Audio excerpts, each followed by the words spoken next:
So I've been testing a few things on this Passat here, and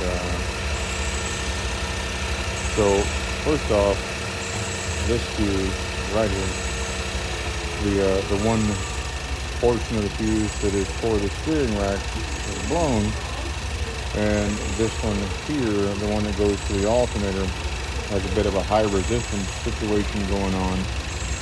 But whenever I was testing this fuse and saw the fuse was open, I condemned the fuse and said, hey, we got to start by replacing this fuse because there's no way around that part. Right? But secondary, I noticed that I wasn't getting any charging, and I was reluctant to condemn the alternator until after I replaced this fuse, which is a good thing, because after replacing this fuse, now I had full charge again.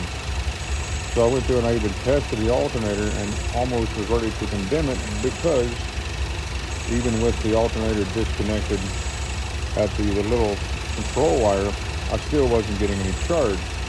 But the reason for that was this fuse.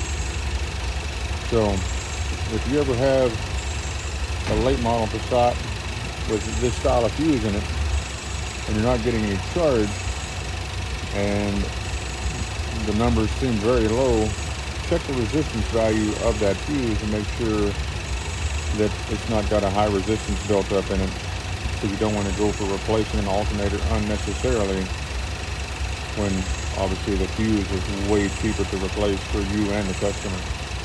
Anyway, I hope you find this helpful.